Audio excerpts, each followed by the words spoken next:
it! Hey. Did it!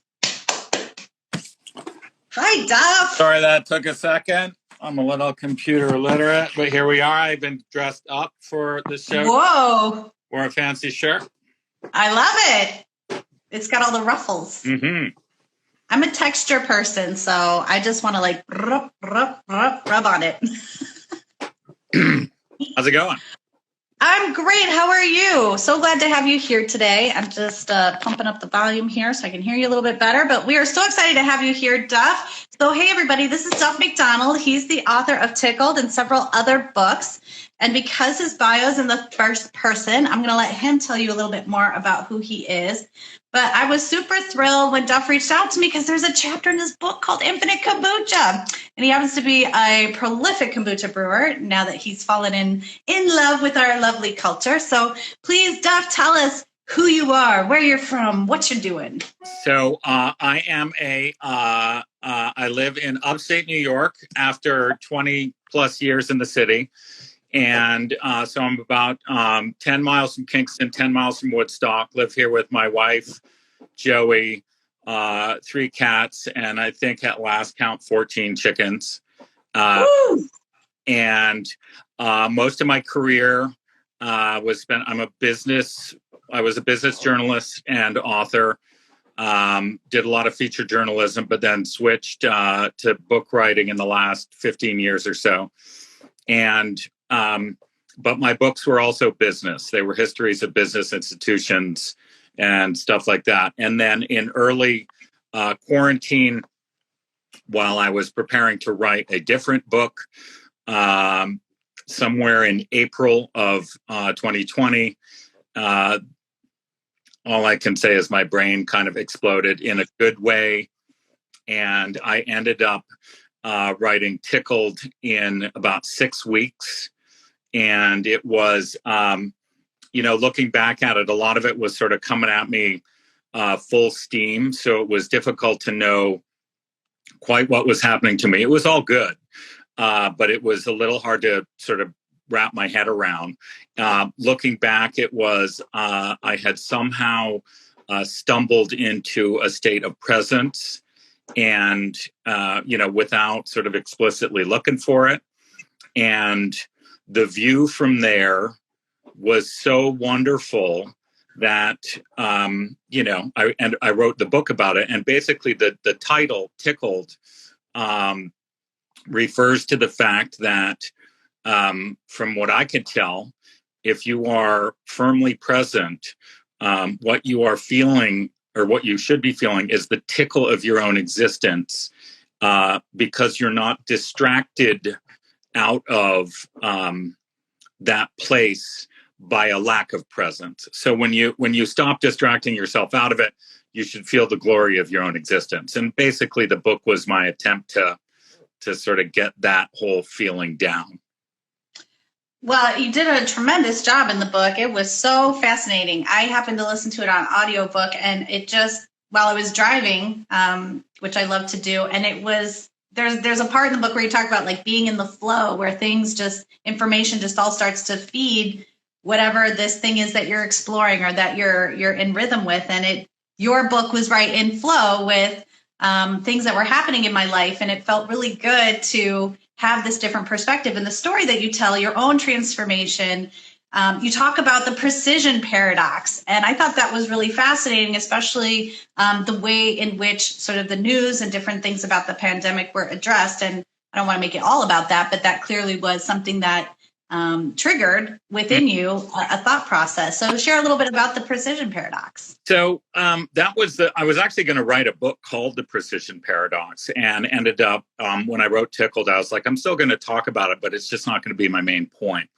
As a business writer in particular, but I think just more generally as our culture, a lot of my life I had used quantification to try to get a feel for certainty, right? So when we talk about the market is up or down this many points, or the economy grew by this percent, or you have this many followers on Instagram, what numbers do, because they are so precise, right? A number isn't anything but itself, right? So you can't write a poem about the number 20, right? Because it's just 20. It's not a rose.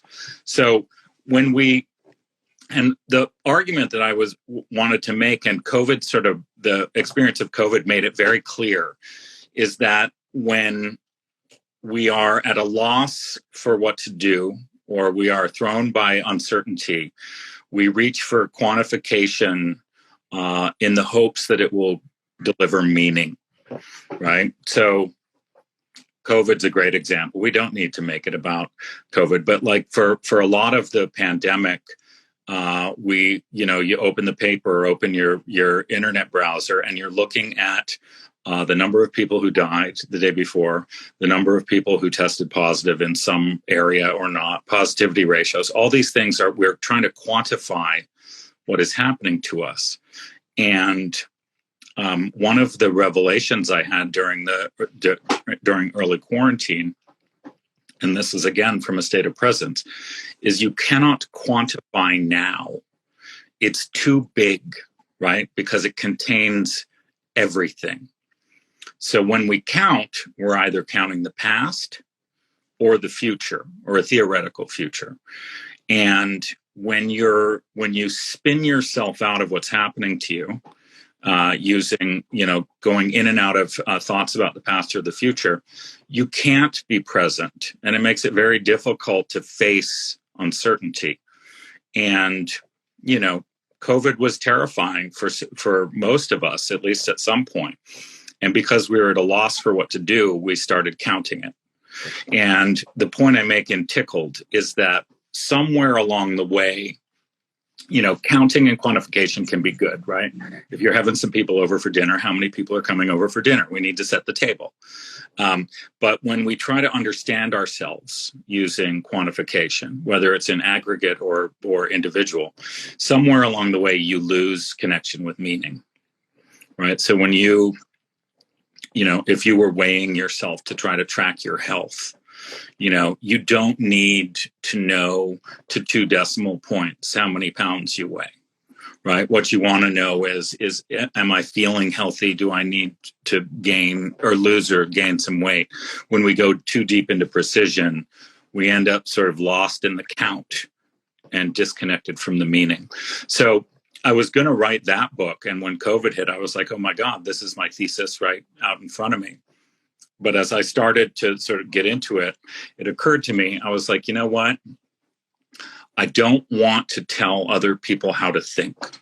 And that's what a lot of our quantification does, right? People will cite numbers when they're telling you why you should think a certain way.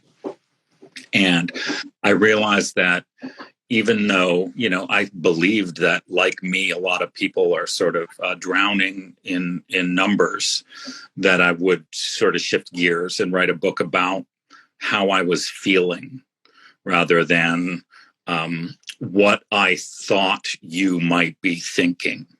So I sort of pulled back, and for the first time in my career, wrote something. It was basically memoir, but it was also getting to meaning by looking within rather than looking outward and starting from a point of this is wrong. I finally realized, the way to do this is to look inward and to focus on what is right, and how it sort of led to the flood that came out of me in the book. Yeah, I think there was a lot in that time. There was a lot of uncertainty. There was a lot of questions about how to contextualize everything that was happening to us. And we all found different ways to deal with it. But I love the journey in your book because you sort of talk about this exploration through the process of writing your first book, your second book, and then coming to this book. And I think being in the now is when you live in uncertain times, when you live in times when is the fabric of our society falling apart, right? Like we live in these tremendously confusing times where what is reality? What is truth? People can go to social media or the internet and live in silos where everybody speaks the same language. And yet that language and that context is so completely different from what other people might be thinking or feeling. And so then what do we really have? As you said, the past is something we cannot change. We cannot go back and redo it.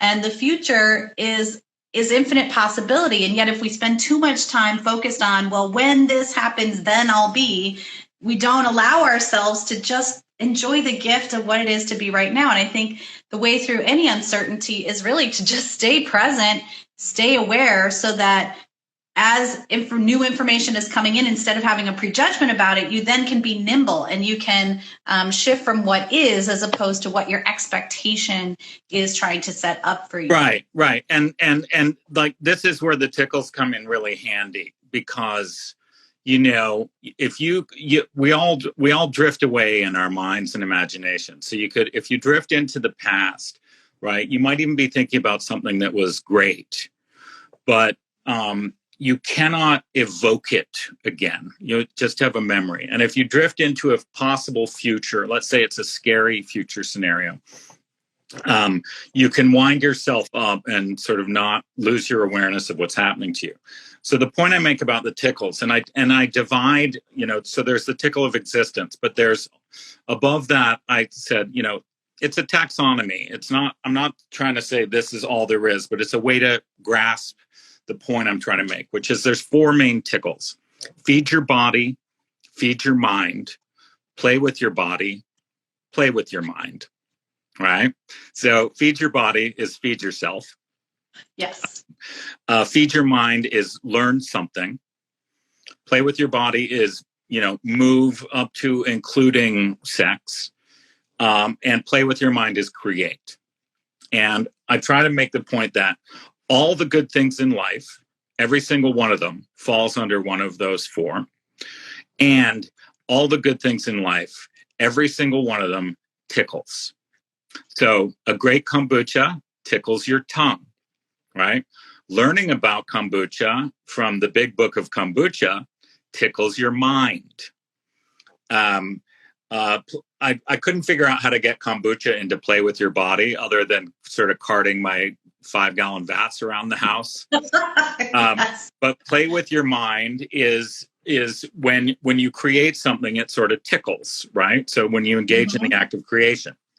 So a way to try to stay present or even try to hone in on getting present is, here's the thing. None of those tickles happen in memory or in a sort of theoretical, oh, that would feel good, right? Like you can't imagine what your favorite kombucha tastes like, right? You can sort of be like, oh, it tasted great, but you can't evoke it, right? Like it's gotta be in the now. So the way that you can know that you are present is if you can grasp one of those tickles, feel one of those tickles sort of fluttering through you and grab hold of it. And if you can sort of hold on to one of those long enough, it can essentially help you stop distracting yourself so you can get to the main tickle, right? And to contrast it, it's like, think about, if we think about, oh my God, these people that are supposed to be doing this thing aren't doing it right. That doesn't tickle. That's you thinking that the world should be different. And also, thinking, oh my God, as soon as this happens, then everything will be okay. That's like a theoretical future thing. So basically you're not present, as you said. And if you can stay present, as you point out, you can basically respond and react in the moment with the awareness the moment requires. And it just occurred to me in the writing of the book that we spend so much time talking about what we think is wrong, what we wish were different, the way things used to be, the way the future is going to be much better, and it sort of takes us away from reality itself, which is contained entirely in now. Everything is now. It's never not now, right? So find your grappling hook into it, right? That's a first for me, using a tickle as a grappling hook metaphor. But like, find a way to hang on to what's happening to you in that moment and do it over and over and over again. And you'll get better at sort of inhabiting your existence. And it allows you to then react to great things that you might not have seen floating by in the periphery of your awareness, right? And it just teaches us that there's only one thing. It's now, right? It contains everything. All you got to do is pay attention. All you have to do, that's your only job. And I was talking to my sister. She was here last weekend. And I was saying, you know, we don't need to dwell on memories as much as we do, because they're contained in now. Everything that's ever happened led to this very moment for you, right? So every single thing that ever happened to you is actually contained in now. So if you put all your focus on now, you are focusing on all of the past and all of the possible futures, which also are contained in now. So instead of going to imaginary pasts and futures, pull it all into the real now, and you've got everything covered. Yes, that you do have everything covered, and you have all possibilities available to you. You know, one of the ways that I think of ego, right? We think of ego as this, you know, thing we have to control or grapple with because there can be a pride associated to it. But one of the things I think about with it is it's almost like it's a knee-jerk reaction. For me, sometimes I think of ego as those are I hear a thing, I hear a blah, and I'm triggered into the exact same reaction every single time, because what's happening, and why I call it the ego, is I'm not in the present moment. I am living in a construct of what I perceive or what I think this person is saying. And the reality is I'm probably missing what they're truly saying because I have shifted myself into my own thought process instead of remaining present. And so pay attention, right? Like the price of living in the now, is we have to distill our essence. We have to pull ourselves back into our body. We have to pull all this energy that's everywhere in the world, that's thinking of 50 billion things while you're having your conversation or whatever. But that being able to stay present then allows for the magic to happen, because if you're only off in your own thought process about what you expect or your imagination, or you're waiting for your turn to speak and you're not listening to everything that's happening, you miss the ability for things to unfold like a rose blossoming in the moment, and being able to really live in that experience, especially when you're engaging with another human being. That, because we don't do enough of that, I would say, it's the gift of the present. I just absolutely love playing with words in this way and unpacking all the ways in which we can think about it. For you, I was just reading earlier today one of my favorite books ever, I Am That, by Nisargadatta Maharaj. And he's talking about the fact that, like you said, if you're trapped in your own point of view, like you think that you know why certain things happened, but you only know the things you know. You don't know the things you don't know. You don't see the invisible forces that you couldn't see. You don't know what happened to that person before they walked into the room with you. So you're sitting there thinking they have a bad attitude towards you, but it's actually that they just heard that their mother's in the hospital, right? So you only know what you know. And so we tend to think that we can understand causality, like why things happen. And if you can let go of needing to understand why things happen, you can get in a much more free place about making your decisions. And this is what he says. He goes, causes and results are infinite in number and variety. Everything affects everything. In this universe, when one thing changes, everything changes. Hence, the great power of man in changing the world by changing himself. Right? So I guess we're so excited. Right? Well, so because it's all about focusing on the one thing that you know, which is that you exist, and what are you going to do? Like, you know that more than anything else. You don't know what other people think. You don't know what is going on elsewhere. You can only do what you can do in this moment. So pay attention. Well, and what I love about that is how much power it then puts back into you. Instead of being a victim to the circumstances of the world, or, climate change, or all of these sort of big, huge, scary questions, it brings you right back to, but what can you do right now? What's going to tickle you? What's going to keep you in this present moment? Because the reality is we don't know what's going to happen. And while, yes, we can look to history as an example of what could happen, it isn't going to be an exact predictor of what is happening. And what I love about that empowerment is that we then become the creators of our reality. We then aren't the victims of, I can only go along with what's happening around me, rather than I can take ownership of who I am, the decisions I make. And again, I love this empowerment through self-betterment, because, and it's not to say that, I think so much of what I'm trying to say is the shadow work is really important too, right? It isn't just about like, I'm having happy thoughts and therefore only happy things are going to happen. Part of how we process emotions, they're like waves. And so when we don't allow ourselves to feel the things or to experience things and process them, digest them, they end up stuck in our systems. And so when we're able to stay present in the moment, we can allow for those things to start to flow through. So look, let me bring this back to kombucha, because it's where all conversations belong.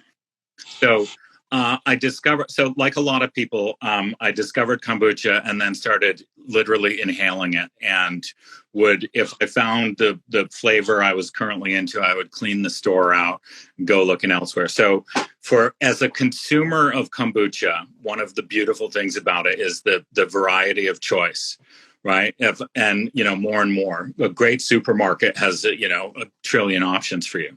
But ultimately, as a consumer of kombucha, you are at some point, you will be limited by the choices in the store that you happen to be in or in your neighborhood.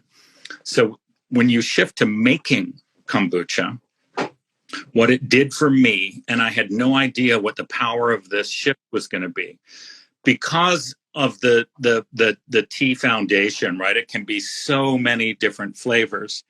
Instead of residing at the level of choice, meaning which bottle of GTs am I going to buy from the deli today, it moved me up to the realm of possibility. And so on the one hand, it was specifically and explicitly in regard to the making of my own home kombucha. But it turns out, and this was news to me, that putting yourself in that place and residing there, just like the opposite one I was talking about with the precision paradox, if you're always trying to quantify and get precise, everything seems to need to be precise.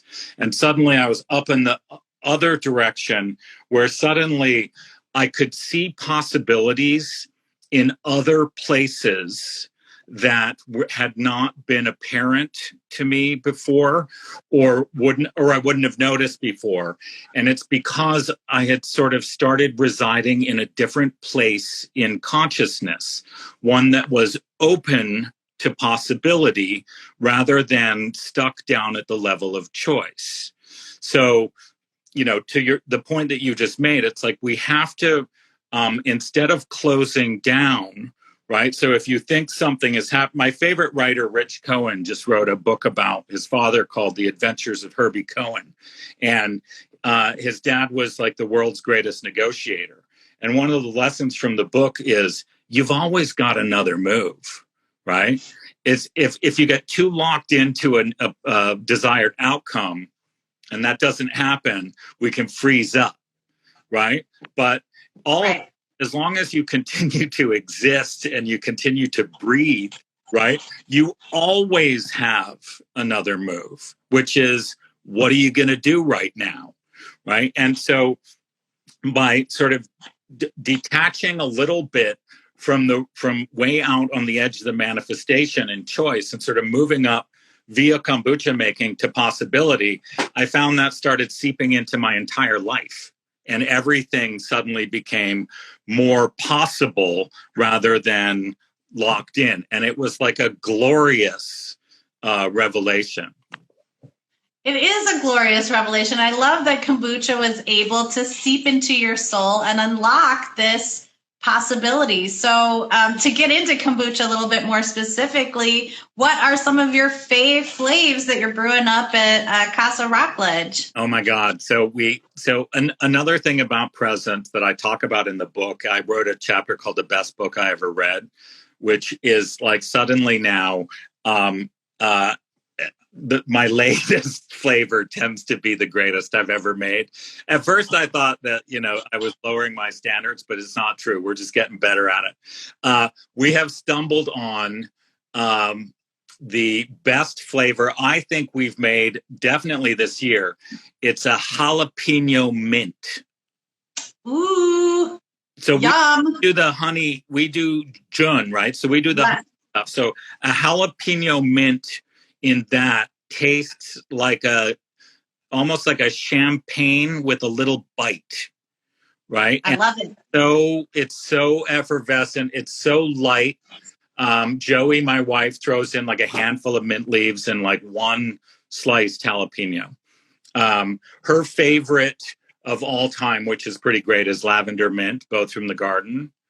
Mm-hmm. And, I just saw the other day, one of our greatest hits from a couple of years ago was a blood orange. I saw your thing that you were doing blood orange. Yeah. A friend of mine asked we were like soliciting flavors, and she said blood orange. And I was like, oh, that's a little precious, don't you think? And then we got it, and no, it was just amazing. We tend to add mint to whatever seems appropriate. Because we got to, threatening to take over the garden. But also just like fresh mint with the honey stuff is just amazing. What is the elderberries a go-to in this house? Yes. Telling Joey that you have elderflower lemon, and she's out wandering around right now seeing if we have any elderflowers. So that's another one. But jalapeno mint, we have 2 kegs. I have a kegerator that has 2 5-gallon kegs, and it's unusual for me to do this. I was like, make them both jalapeno mint. So good. The new favorite, it's on rotation. And what I love, I think we talked about this in another conversation about how kombucha, kind of like tofu, is that in that it can take on any flavor profile. And so it becomes this palette. It's a canvas upon which you can paint using flavors that tickle your imagination and or whatever's available in the yard or garden that you just want to toss in and experiment with. And so you can, and I love that you're doing jalapeno and savory, because oftentimes I think people, well, it's a beverage and so it should be sweet. There should be sweetness to it. But in fact, we can play with the savory. We can get some really unique tapestries of flavor in there when we allow ourselves to be more creative. And, some in the book, some of the flavors that I absolutely loved the most was like the Ayurvedic blends. They would have like 12 or 15 different ingredients in them, and yet in small amounts, and yet they would create these complex, beautiful, luscious flavors. And so it is definitely one of the best things about fermented foods in general, not just kombucha, but your sauerkraut or your kimchi. I mean, you can throw all kinds of interesting ingredients in there and really come up with a whole world of different flavors. And we just started doing, on your recommendation, I was terrified to do it before, not because someone had told me not to, but just I somehow concluded that I couldn't put flavor in the first ferment. Yes. So we've started with, I don't think we have any lavender left now, but the last couple batches we did, we threw some lavender in the first ferment and totally gave it some kind of greater depth or something. I'm lacking the vocabulary here, but it changed it much for the better. There was a deeper flavor in both of them. So we've started doing that, which is really exciting because it now means I can get excited about flavor at 2 different steps of the process. Exactly right. And because you're making so many scobies, you have plenty to experiment with. So oftentimes when we're changing it up in primary, we want to use a SCOBY from our hotel just because if it's a flavor or if it's something that then could damage the culture, we're not, letting go of our one and only mother, which is what's so fun about kombucha because she's infinite reproductive. I feel like she has so many messages to teach us. And, she really is infinite abundance in action. And one of my favorites is if you give an organism what it needs to thrive, it will. It will for kombucha. It will for human beings. It will for our planet. It will for your garden. It will for your family. It will for, I mean, the metaphor goes on and on and on. And I think Tickle is something that we all need. We need to live in that. We're creative, generative beings. I mean, that we are driven by our sacral chakra, which is directly connected to our gonads, to our creative centers. And we cannot help but be consistently putting creative energy out into the universe because it's just part of why we exist. Oh, and you make a point in the book where you talk about how sharing something that is healthy with your friends in your community marks a distinct change in your life as a kombucha brewer. And so that's definitely true. We give away as much as we drink. And I forgot to mention when you asked about flavors, a friend of ours who has a place up right on the Hudson River here in Malden, just north of Saugerties. We were over at their place recently, and he's like, have you ever heard of wineberries?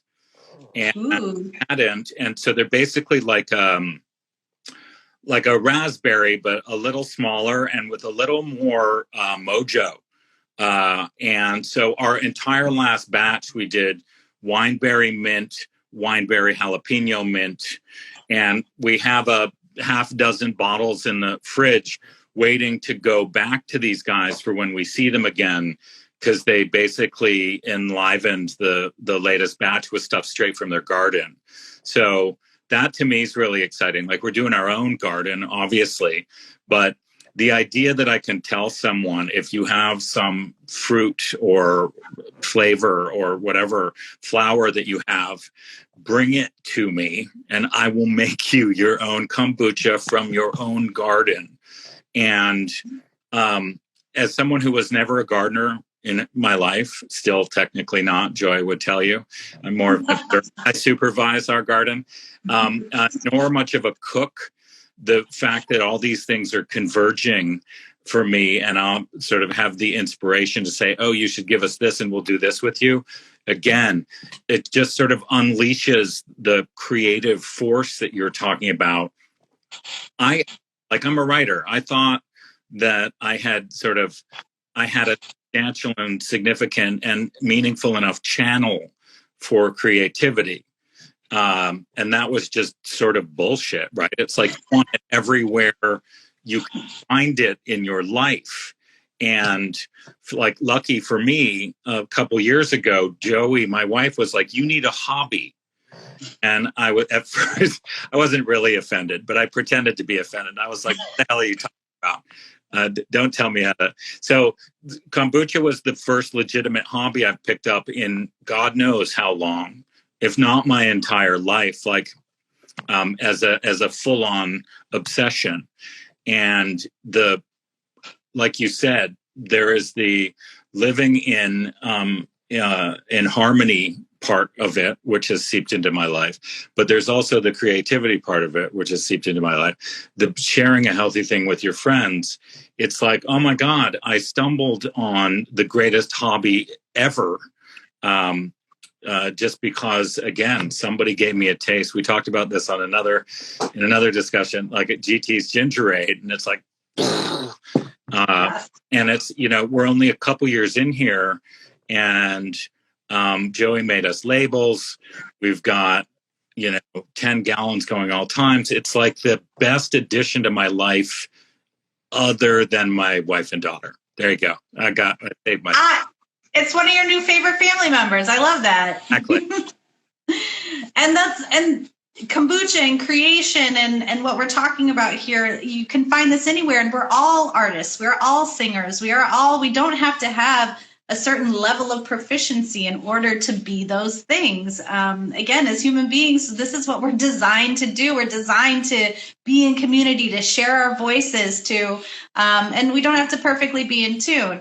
And I love the conversation with your community, with taking their berries and making something with it, and they're going to feel so honored and excited to receive back something that also is a part of them. And community is the thing we need now more than anything, especially as we're seeing how polarizing viewpoints are drawing people into sides or this or that. What really we need is to come back together, to knit together like the SCOBY. So what I love about the SCOBY is she's scaffolding. The bacterial cellulose, they create this structure in which all these different organisms, which the yeast literally depend, they're hanging off of them, and they live on her. And that is what kombucha can do, not just for you in your home, not just for you and your health, but for your friends, for the people you share it with. And when you bring a bottle of kombucha, this is what I love. You bring it to an event, you don't tell anyone, you set it down on the table, all of a sudden people start coming up to it. They're gravitated by the energy that's coming off of her, because as microbial beings, as bacteriosapiens, we can't help but notice her living energy, because those microbes are magic. And so you're a true example of kombucha culture in action. And so it's so exciting that it has entered your life in this way, that it is filtered into your writing. And so what's next for Duff? What's the next big book you got in the works here? Well, the next project is a kombucha related project, doing a big audio. I'm doing a piece for Audible on this whole journey. Sort of be a narrative and narrated thing about us, stumbling into the infinite via what I thought was just a drink. And in terms of the next book, the current thinking is I'm narrowing in on the idea that, so if you go to your kombucha, sort of the mother as the scaffolding and the connector. If we take the right perspective, no matter what the context, you can basically see the interconnectedness of everything in it, right? If you start with a difference, you can. Joey and I were talking yesterday. You can pretty much find the unity in a thing which appears to be different, if with a small shift in perspective. So whereas in the West, and also via quantification, again, when we count things, it sort of reinforces this idea of otherness and difference. And where I have belatedly at the age of 51 realized in life is that you want to be, wherever you happen to find yourself, you want to be targeting unity. And so looking at a possible collection of essays that would sort of go at this idea from a whole bunch of angles. And, the kombucha example is you have all these flavors, but as a kombucha maker, there is a moment before you choose what you're going to flavor them, which is where everything lives. All possibility sort of resides in this point before you make choices. And the choices are great. We love the flavors we make, right? And we want to share them with people. But the real action in making kombucha, at least for me, is it's not really power. It's the potential that you feel if you can sit at that nexus of possibility and choice, right? And that is an example of it's the one. It's where all the choices and all the possibilities meet, because it's where the decision happens, right? So that's the one spot. So I'm thinking of a book that could sort of get at the one from a million different ways to get to the number one. I don't know. So, but essentially, taking is it one or is it zero? Right. Is it it's like, is everything contained within, or is it at that point in Tickled, I was like, there's no numbers that matter other than 0 and 1. And that's really presence and absence, right? And so essentially, 0 is a great example of it. It's like you call it the 0 point, the point where all things emerge from, right? And so if you call it the 0 point, then you could just as easily say it's the 1 point that matters. So it's like the singularity. Yeah. So thinking about that, still working on the podcast, How to Tickle Yourself, which Hannah was on recently. And just trying to continue living the dream, right? It's like the more I try to and practice settling into being present in my own life, the more I realize that someone just said it sounds like an ayahuasca psychedelic in the comments. Absolutely. That's what we're getting at here. It unlocks the secrets of the universe. So the more I settle into that, the more, presence is also the eternal now, right? And you realize that you're not in a rush. Everything that's going to happen is already happening. And what you want to do is kind of be at that magic spot, and life will start to unfold itself more easily, with less effort, with more beauty, with more unity, and basically more love. And it's a great place to be. Like, I don't actually feel as I might have, before previous books, like this urgency to figure out the next one. It's like, no, everything's right here. That whatever it is going to arrive or is arriving. And it's just, life is good. Like, I met you, I don't know, a couple months ago, and our discussions and sort of where my thoughts have led from that is just, it's one of my favorite people discoveries in recent times. And it's like, just because my curiosity's been sort of tweaked open by being present, and it just keeps getting better. So we'll just keep doing what we're doing, right? And with as much as much awareness and focus as we can bring to it, because it's the only show in town, and more and more focus on what's happening now, and everything just keeps getting better. I 1000% agree. It's when you're in that flow, as opposed to creating friction by trying to control or by trying to predict, so much more just seems to show up for you because you're in a different state, and ease is definitely part of it. Well, it's like you're in reality, right? You're in reality as opposed to in your imagination.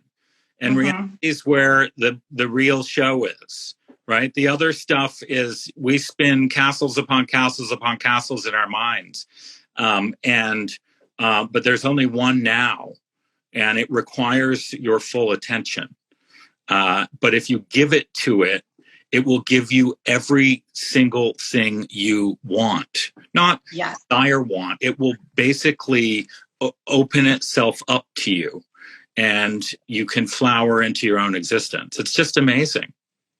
It is. And I love that kombucha was a vehicle for you to really invite this into your life. So this is something a lot of our kombucha brewers know and love, but the way that you frame it, the way you contextualize it is so fascinating. We would love to give a lucky someone, a copy of your book. So stay tuned, folks. We're going to talk to you about how you can get your own copy of Tickled and read about Duff's journey. I so loved this story. It was really fascinating.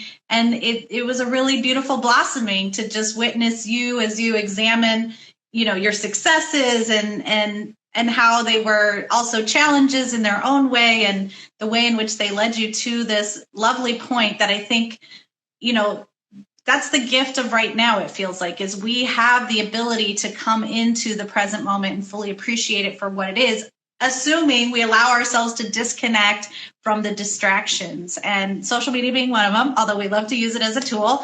And so just really grateful for you. So how do people find you if they want to follow you, if they want your website, they want to know more about Duff? How do they get in touch? So on Instagram here, you can probably see me. It's at Duff McDonald. I've got a website called theduffproject.com on which you can find stuff about my books, journalism. The podcast is in there too, but How to Tickle Yourself, our podcast I co-host with my friend Matt, is on all the platforms.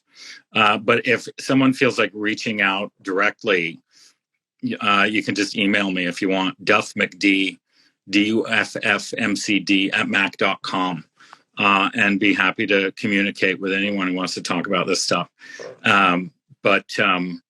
Also, I have the good fortune of having a somewhat unique name like you. So if you Google me, you'll end up finding me eventually. Awesome. Well, thanks so much for taking the time, Duff. I can't wait to come swing by New York sometime and have some wineberry jalapeno mint kombucha, or John rather. It sounds amazing. And thanks so much for showing up here today. Really appreciate you. Thanks, Hannah. Good talking to you. Talk to you soon. You too. Thank you, Duff. Oh my gosh, everybody, that was an amazing Mama Monday. We had so much fun talking to Duff McDonald, the author of Tickled. I was tickled reading his book. He got tickled by drinking the kombucha. It's all a beautiful love circle. So definitely go out there and find a copy of the book. And of course, as always, like, follow, share, comment, not because... not for us, but for the algorithm, so that more people can enjoy this content as well. So thank you all so much for being here. Really appreciated your comments, your hearts, your 100s. And we'll see you again next week on Mama Mondays. Woohoo! Thanks, everybody. Hey, everybody. Thank you so much for listening to this preview here on YouTube. If you'd like to hear the rest of this interview, along with other useful resources such as show notes, links, and special offers, we'd love to extend an invitation for you to join our Kombucha Kamp Plus Bubbles with Benefits member rewards program. By becoming a member, you'll earn bubbles with every Kombucha Kamp purchase for free products, and that's not all.